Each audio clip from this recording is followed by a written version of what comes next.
Bakit sa Diyos ka yun? Okay, thank you. Log. Di, ayaw ko sana tungtong baka magiba eh. Magandang araw mga Banateros at saka mga Duterte supporters. Isang ano naman dyan? Isang Duterte naman dyan.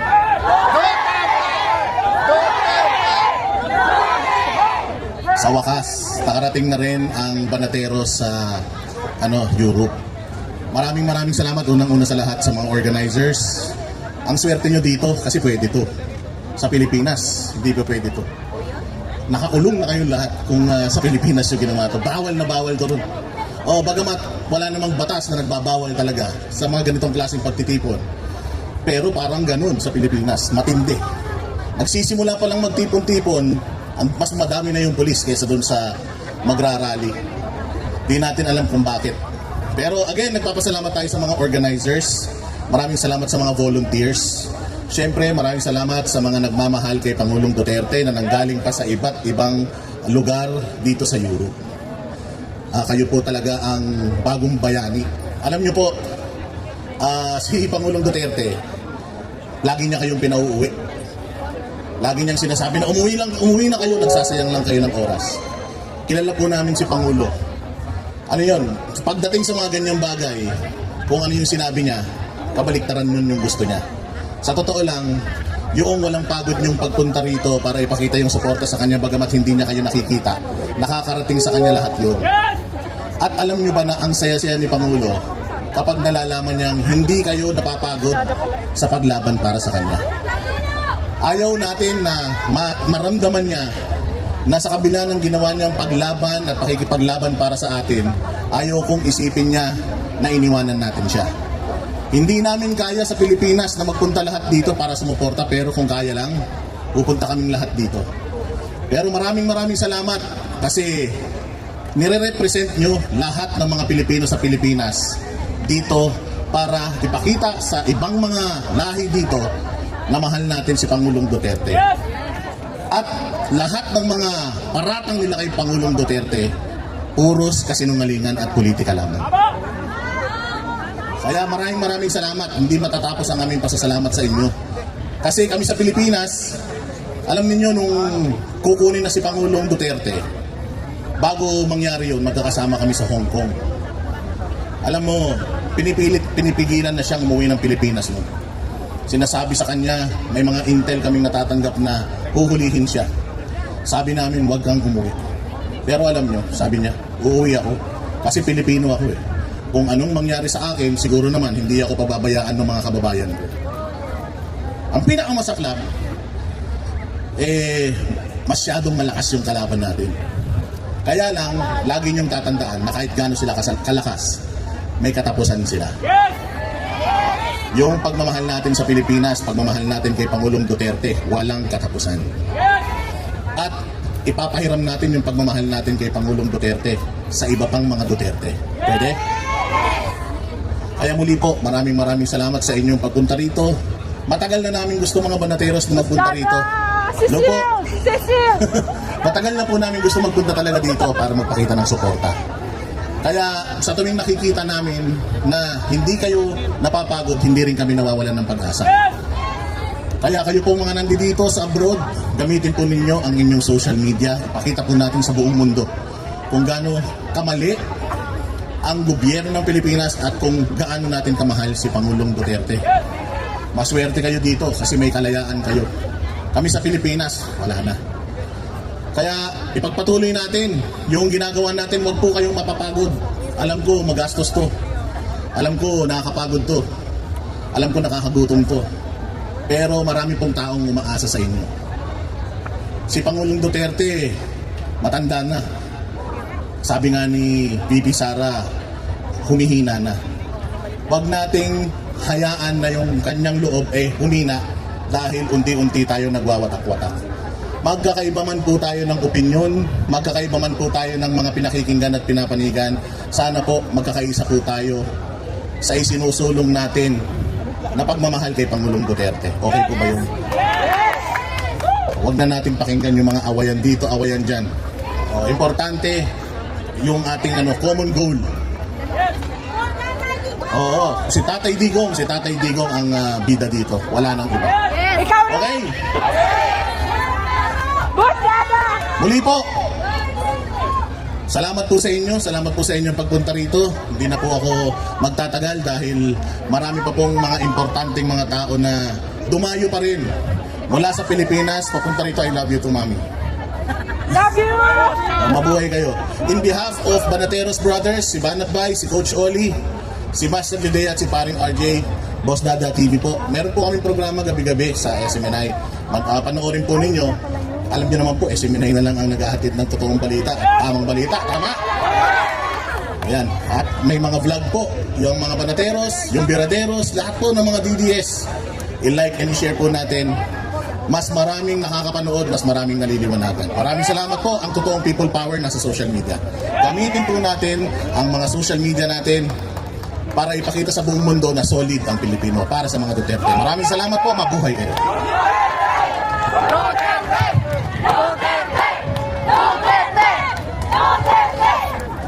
Thank you sa ating pagtitipon dito sa Netherlands.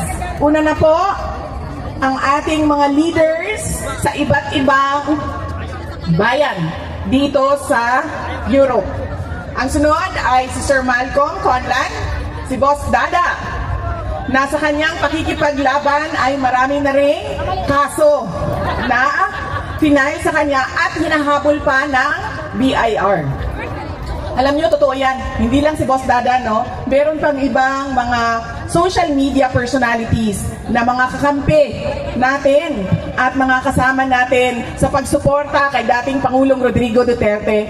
Ang nakasuhan, may cyber libel cases, hinaharas sa kanilang mga BIR assessment, pero nandyan pa rin sila tulad ninyo, ulan man o init, magastos man sa bulsa, magastos man sa savings, pero nandyan pa rin kayo para ipakita sa mundo at iparinig sa ICC na mali ang ginagawa nila kay dating Pangulong Rodrigo Duterte.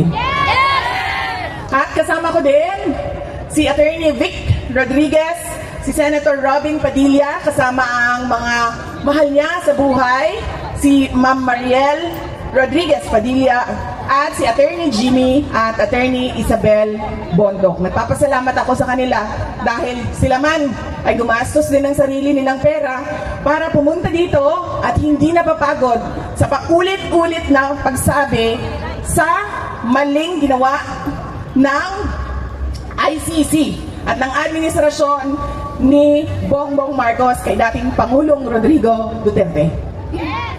Kailangan ko na yung strepsils.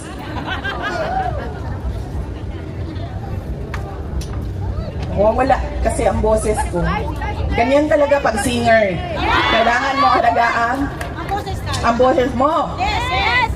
Hindi ka pwedeng magsasalita kapag hindi ka kumakanta kasi nagagasgas yung Kaya galing ko lang kasi sa concert ko kaninang umaga. Masakit siya sa lalamunan. Unang-una sinasabi natin, di ba? Nakita ng buong mundo. Paano nila kinuha si dating Pangulong Duterte sa Pilipinas? Hindi nila pinalabas ng airport. Hindi nila dinala sa local courts o sa korte doon sa Pilipinas.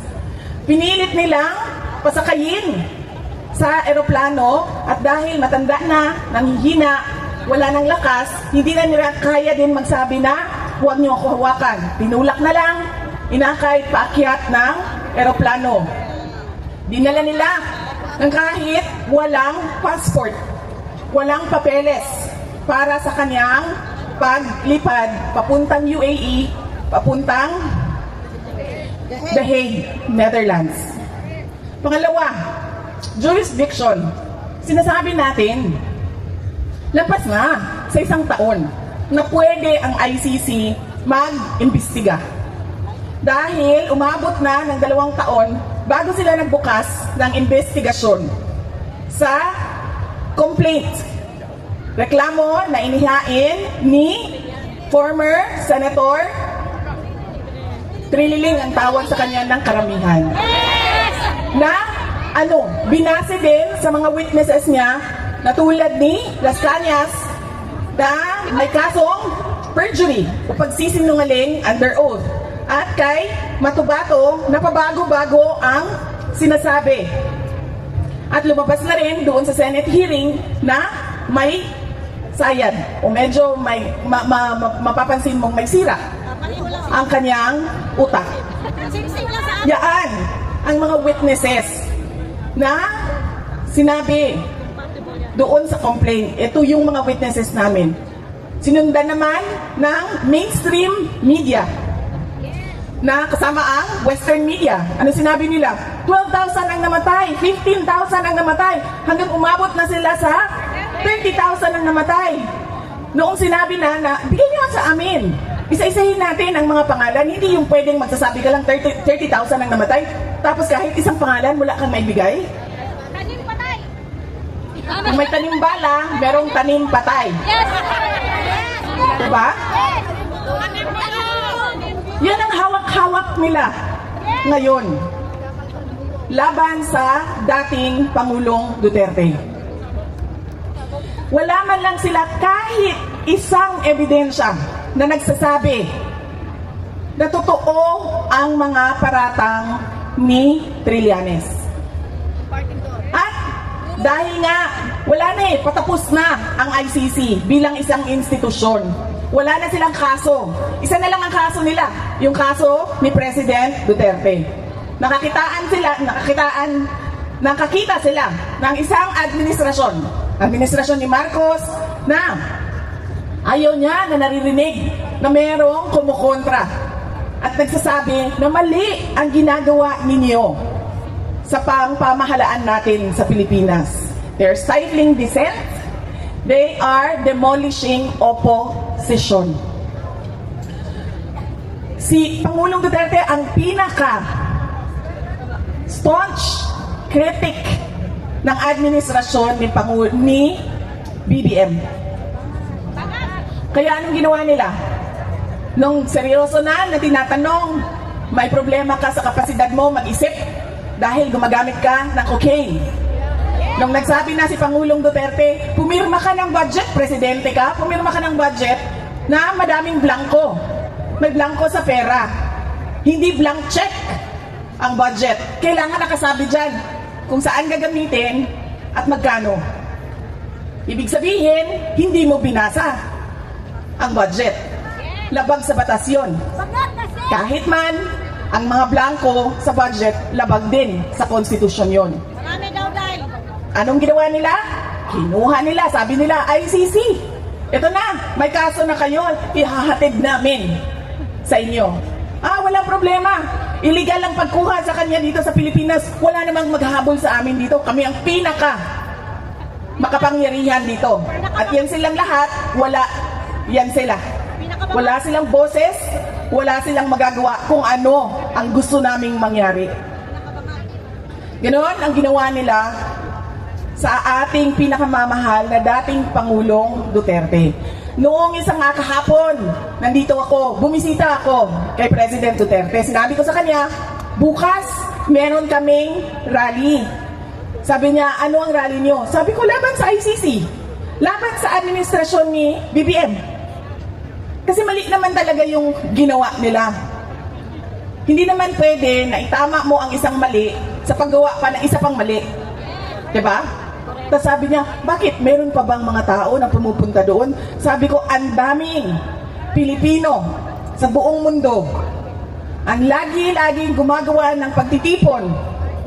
Sabi ko sa kanya, kahit 5 na lang kami doon sa park, magsasalita pa rin kami. Dahil kahit 5 lang kami, ay mali pa rin yung ginawa nilang pagdukot sa iyo. Hindi naman dahil madami tayo, ay tama. Pag konti na lang tayo, ay mali. Ay tama na yung ginawa nila. At dahil marami tayo, mali yung ginawa nila. Hindi.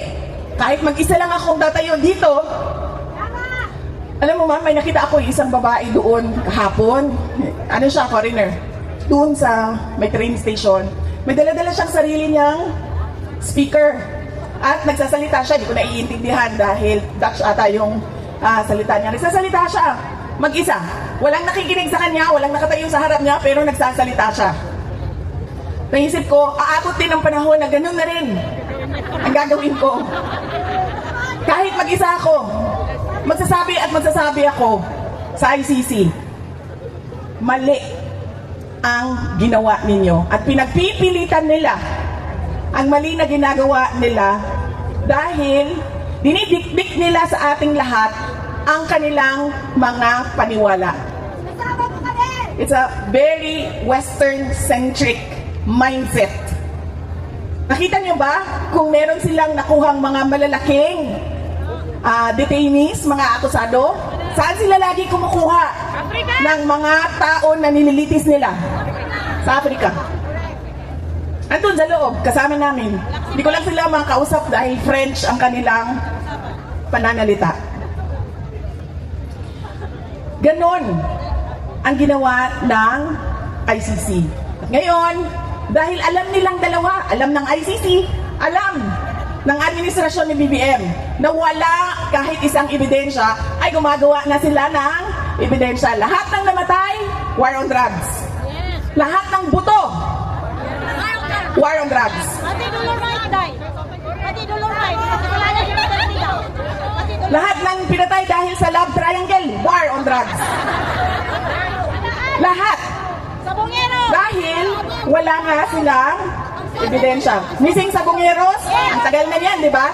2025 na. Pagpasok nung termino namin 2022, nandyan na yung missing Sabongeros. Pero bakit ngayon nyo lang hinahanap sila? Di ba? Kasi walang buto. Kailangan natin ng buto. Hanapin natin ang missing Sabongeros. Mga biktima ng war on drugs. At anong ginawa nila? Noon, sabi nila, mag-iimbestiga ang Pilipinas. Bubuksan natin ang EJK Task Force na mag-iimbestiga. Nung wala talaga silang makita, wala silang mahanap, ano sabi nila? Ay, wala na. Sinunog na lahat ng ebidensya. Nawala na lahat ng ebidensya. Sinunog na. Nag-imbestiga na nga noong 2012, di ba? Sa panahon ni dating Justice Secretary Laila De Lima. May dala-dala pa siyang bungo noon. Kung maalala niyo, di ba? May dala siyang buto. Tapos buto pala ata ng baka yon kasi lechona ng baka yung Junel! Si Junel! diba? Nag-imbestiga na sila 2012. O nagbukas ng kuno ng inquiry 2024. Boto ni Ronnie na yan! Hanggang ngayon, wala silang ebidensya. Pero hinawakan pa din nila si dating Pangulong Rodrigo Duterte. Kasi ito na lang yung kaso namin. Hindi namin mahuli si Netanyahu eh. Hindi namin mahuli si Putin. Panghahawakan namin ito si Duterte kahit na wala kaming ebidensya. Sinasabi na namin, sobrang tagal niyo na siyang pinanghahawakan, dinidetain sa pre-trial stage. Diba? Sobrang tagal na. Ibigay niyo yung interim release. Kasi sa inyo naman na provision yan eh. Interim release, nandyan, nakasulat. Pero anong sabi nila? Ay hindi pwede dahil ang gagawin niya ay tatakbo siya. A flight risk daw. Paano naging flight risk yan? Nahirapan na nga yan umakyat ng eroplano. Paano mo itakbo yan? Na pag sinabi mo, oh tara na, back up na, nandyan na sila, huhulihin tayo. Hindi nga siya makalakad ng maayos. At saka wala siyang ibang gustong puntahan kundi umuwi sa Davao City. Tatay dito ang house arrest! Sinasabi niya, yung mga supporters, oo, totoo, matanda na siya. Pero yung mga supporters niya, tinitreaten nila ang mga witnesses, mga prosecutor, ang ICC. I-house arrest na yan! Wala nga witnesses, sinong ititreaten? Wala eh! Walang sila ng budget! Ang sinasabi nila, ay, madami siyang baril, madami siyang pera. Ngayon nga, binibenta na nga yung bahay niya kasi duda ko, kailangan ni Hanilet ng pera. Diba? Hindi na makatarungan yung sinasabi nila sa paghawak at pag-detain kay dating Pangulong Rodrigo Duterte. Kaya sabi ko, hindi ako mapapagod sa paulit-ulit na pagsabi sa kanila. I-dismiss na nila yan o di man ibigay nila ang interim release. Dahil meron ng bansa na nagsabi, tatanggapin namin siya dito. Lahat ng gusto ng ICC, gagawin namin. Ibigay niyo sa amin si Duterte. Meron na eh. So bakit niyo pa kukontrahin yan? Alam niyo namang mahina yung kaso. Kasi wala na silang kaso pag na-dismiss ang kaso ni Duterte. Ano pa bang silbi ng contribution ng mga member states sa ICC? Wala nang magko-contribute. Eh wala naman kayong nakakulong eh. Wala naman kayong kailangan na patakbuhin na kulungan eh. Wala naman kayong kailangan na mga assistant, mga prosecutor dahil wala namang kaso na eh. So bakit pa kaming mga mayayaman na mga bansa magbigay sa ICC? At ilan na ba ang umalis sa ICC? Pilipinas, umalis na. Sino isa? Hungary, umalis na. Dahil nagising na. Alam na nila na wala ito. Gusto lang nila ipilit ang kanilang paniniwala sa global order. Kahit kayo-kayo lang yan mga Pilipino, sasali kami. Makikialam kami. Kahit bansa nyo yan, hindi namin bansa yan, makikialam kami. At sa pilit nilang pakikialam, sa pagpilit nilang pakikialam, gumagawa na sila nag-iimbento na sila ng witnesses, nag-iimbento na sila ng nakita nyo ba yung investigation sa House of Representatives? Nakita ninyo kung paano nila ginawa na magsalita si Garma, si Royina Garma, yung pulis na babae. Paano nila ginawa? Di ba una sinabi nila, uy, pinatay mo ang boss mo, may kaso kang murder. Tapos anong ginawa nila sa likod? Sinabihan nila, hindi ka namin iimbestigahan sa murder. Mag-witness ka kay Duterte. Saan ang investigasyon ngayon sa murder ng boss niya? Wala, di ba? Kasi yun ang kapalit. Magsalita ka na magsalita. Kasi kailangan namin ng witness. Dahil wala kaming hawak kahit isang ebidensya. Hindi lang yan si Royina Garma. Meron pang isa dyan. Na pinipilit at pinipilit nila na magsalita. Sabi nila, i-threaten daw yung witnesses. Ang tagal na alam ni Pangulong Duterte na pumapasok ang ICC sa Pilipinas. Kahit isang beses, meron ba siyang ginawa kay Las Cañas? Ang tagal na ni Las Cañas nagsasalita. Kahit isang beses, may ginawa ba siya kay Matubato? Ang tagal ni Matubato nagsasalita. May ginawa ba sa mga ICC prosecutors na pumasok sa Pilipinas? Wala. Pinipilit lang nila yung gusto nila. Naghahanap sila ng justification para sa injustice na ginawa nila kay dating Pangulong Rodrigo Duterte. Kaya yan po mga kababayan, ang kailangan natin paulit-ulit na sabihin sa mundo. Kanina may nagtatanong, nagrarally tayo ng nagrarally, wala namang nakikinig sa atin, tayo-tayo lang din. Ano bang pwede nating gawin? Madami sa inyo ang dual citizens na. Diba? Madami sa inyo, ang karamihan sa inyo, majority dito, 90% or 98 siguro percent ay tiga Europe. Sabihan ninyo ang mga gobyerno ninyo. Bigyan nyo kami ng accounting sa binibigay namin sa ICC. Bakit tayo nagko-contribute sa ICC tapos ganyan lang yung ginagawa nila? Iniipit nila ang mga kalaban sa politika.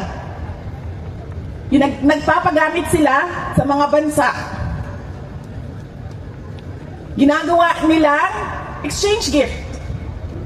Ang kaso nila para sa kooperasyon ng may problema sa politika. Yan ang pwede natin gawin. Pilitin ninyo ang mga gobyerno ninyo magtanong, bakit kayo nagko-contribute sa ICC? Bakit kayo nagko-contribute sa isang institusyon na ang ginagawa ay isang injustice sa aming kababayan? Ganyan dapat ang paulit-ulit natin na anong. Ganyan din ang paulit-ulit natin na sasabihin sa ICC. Huwag nyo na ipagpilitan ang mali ninyo. Tanggapin nyo na lang na unang-una, hindi talaga kayo pwede na mag-imbestiga. Pangalawa, kahit nag-imbestiga kayo, kahit hindi na pwede, kita nyo, wala kayong mga ebidensya. Doon sa Pilipinas, lahat ng namatay ay war on drugs. Para lang mapatuloy nila ang kanilang narrative o kanilang istorya na marami ang namatay sa war on drugs. Ang kalabasan, 43 murder cases. 43 murder cases, pero sa ano sabi, crimes against humanity. At hindi pa nga tayo sigurado kung yung 43 na yon ay totoo ngang namatay. Diba? Kasi merong isa, ang sabi niya, diba? Uy, bakit yung picture ng tatay ko na hindi naman pinatay sa war on drugs, wala namang kinalaman sa droga, ay nandyan sa mga biktima. Nag-iimbento na lang para lang ipagpatuloy, para lang patuloy din ang suporta ng mga malalaking bansa sa organisasyon ng ICC.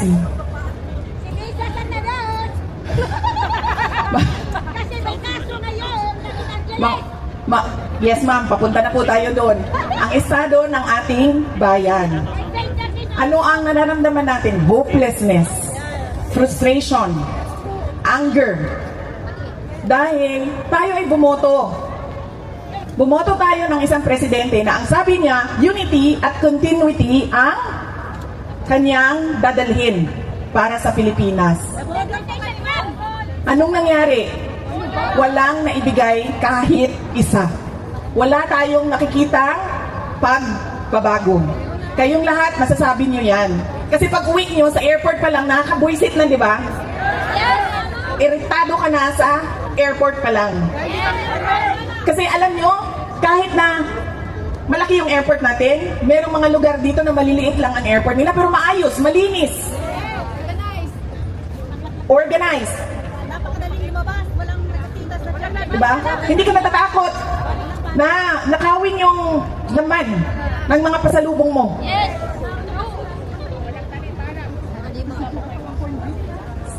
Paglabas mo sa airport, naku, bago ang lahat, magdasal tayo dahil pangit ang panahon sa Pilipinas. At marami ang umiinda ngayon ng landslide at pagbaha.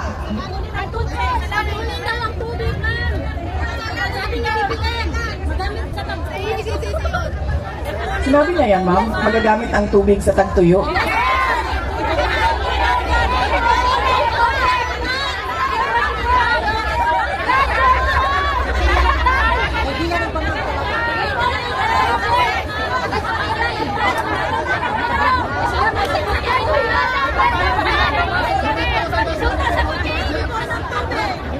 Hindi ko alam ang paano naging presidente yan ng Pilipinas. Hindi ko talaga alam.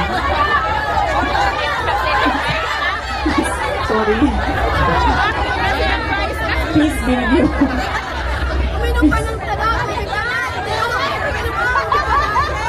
Oo. Ako?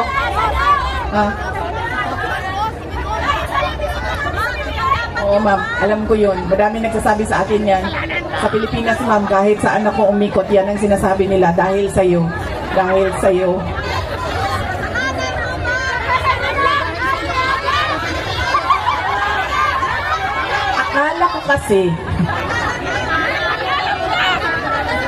Akala ko kasi gusto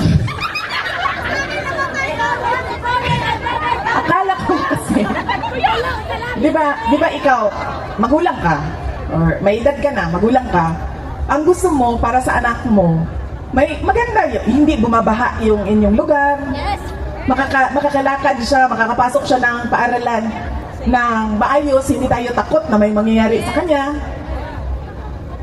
Pag may sakit, pumasok ka sa hospital, automatic, nandiyan na kaagad yung tulong ng gobyerno, hindi ka pa mag-hanap-hanap saan. May malinis malinis, maayos, mabilis na bus, o train, o tram. Di ba ganun ang pag-iisip nating lahat? Ganyan tayo mag-isip, di ba?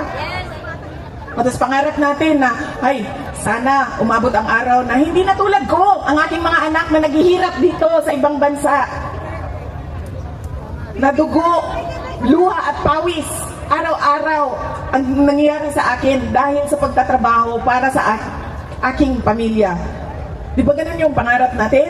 Hindi ko alam kung bakit hindi ganyan.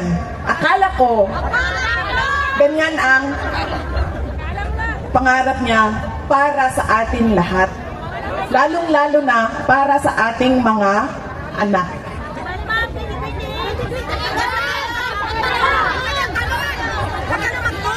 Ma'am.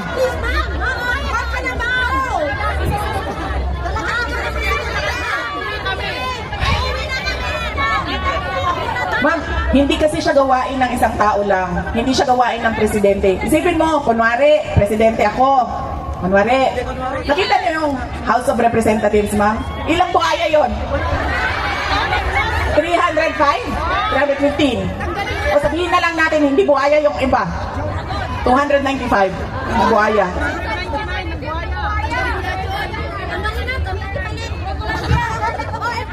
Kaya nga nung kampanya, di ba, nangampanya ako sa inyong lahat. Sabihan natin yung mga naiwan sa Pilipinas, hindi dahil sikat, hindi dahil galing sa dinastiya, hindi dahil paulit-ulit kapamilya ng politiko ay ilagay natin dyan. Piliin natin yung karapat-dapat at marunong.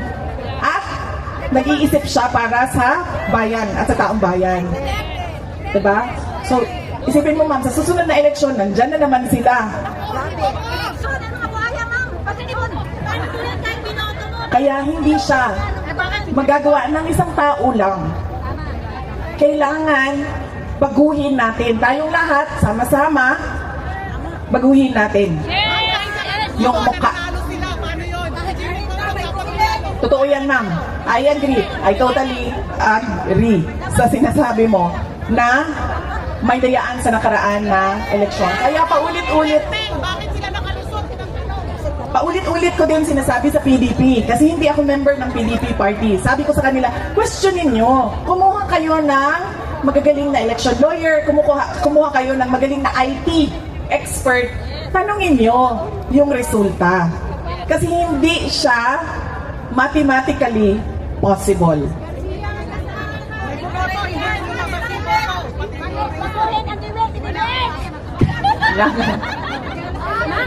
Kailangan natin baguhin ang napakaraming bagay at napakaraming bulok, lalong-lalo na sa sistema doon sa ating bansa.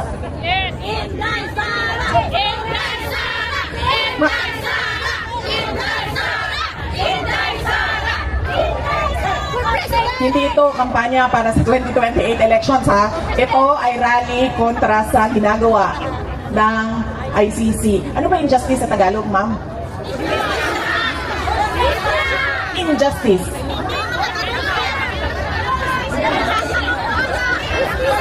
Injustice? Ano ang injustice? Kanina ba, alam nyo, kanina pa ako injustice ng injustice kasi hindi ko maalala kung anong Tagalog ng injustice. Walang katarungan. Hindi makatarungan. Yun. Hindi makatarungan. Sa ako ng guding, kuhan, Bisaya, ma'am. Uy, mga pulis na sila diri sa kuha. Kagwapo gud sa mga pulis diri sa... No? Sa Netherlands, no? Tingnan mo yung pulis natin doon, si Tore. Nakita niya yung dumaan dito kahit may edad na. Wapo pa rin. Pulis ba yun? Pulis yun? Diba? Gwapo ng mga pulis dito, eh. Maana na lang din ang mga Pinay. Uy, dakpa na lang po.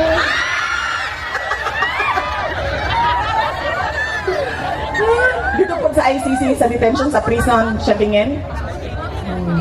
Itong mga naasa kuan, naasa front desk nila. Ang makaanak ko, wala, uy, kagwapo. Mula man yun siya artista, oy. Diba sila mga artista ba? No? Pwede, mga buutan? Mga buutan ang mga Dutch? Mga buutan ang mga pulis na Dutch? Dili pa rin yung kay Tore. Not at all. Pero makahadlok man sila, ma'am. Gandang po kayo, marami.